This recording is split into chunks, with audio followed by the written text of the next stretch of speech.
guys, welcome to Twin Pop channel. இன்னைக்கு நம்ம என்ன பண்ண போகிறோம் பார்த்தீங்கன்னா வெஜ் மோமோஸ். அதுக்கு வந்து நான் ஒரு கப் மைதா மாவு எடுத்திருக்கேன். தேவையான அளவு சால்ட் ஆட் பண்ணிக்கிறேன். இது கூடவே நான் 2 ஸ்பூன் ஆயில் லைட்டாக விட்டு அதுக்கடுத்து நம்ம வாட்டர் விட்டு மிக்ஸ் பண்ணி எடுத்துக்கலாம். இதை நல்லா மிக்ஸ் பண்ணி எடுத்ததுக்கு அப்புறமேட்டு மேலே ஒரு 2 ஸ்பூன் ஆயில் ஊற்றி ஒரு 1/2 hour ஒரு சைடு வச்சிடலாம். அதுக்கடுத்த இது நல்லா ஊறிட்டே இருக்கட்டும்.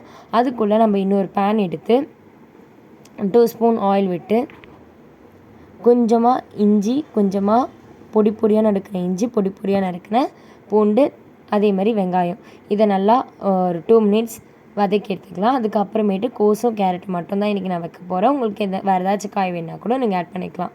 நல்லா பொடி பொடியாக நறுக்கின கேரட்டும் கோஸும் ஆட் பண்ணிக்கிறேன். ஆட் பண்ணிவிட்டு இதை நல்லா 2 minutes வதக்கிட்டு அதுக்கப்புறமேட்டு நான் 2 ஸ்பூன் காஷ்மீர் சில்லி பவுடர் போட்டுக்கிறேன். அதுக்கப்புறம் தேவையான அளவு உப்பு போட்டு எடுத்துக்கலாம். இது வந்து ரொம்ப வேகக்கூடாது, ஒரு மாதிரி லைட்டாக வெந்தால் போதும். அதுதான் இதோட பதம். ஆஃப் பாயிலாக இருந்தால் தான் நமக்கு நல்லாயிருக்கும். இங்கே பாருங்கள், இந்த அளவுக்கு இருந்தால் போதும். இப்போ நம்ம கேஸ் ஆஃப் பண்ணிக்கலாம். அதுக்கடுத்து நம்ம செஞ்சு வச்ச டோவில் கொஞ்சமாக பாதி எடுத்து நல்லா உருட்டி எடுத்துக்கலாம். அதுக்கடுத்து உங்கள்கிட்ட ஏதாச்சும் பாத்திரம் இருந்தால் அந்த மூடியை வச்சு ரவுண்டாக கட் பண்ணி எடுத்துக்கலாம். நான் வந்து ஜூஸ் பாட்டில் மூடி எடுத்திருக்கேன். இதில் நீங்கள் இந்த ஷேப்பும் எடுத்துக்கலாம். அப்படின்னா வந்து மோமோ ஷேப், அந்த சோமாசு ஷேப் கூட வந்து நீங்கள் உருட்டி பண்ணிக்கலாம்.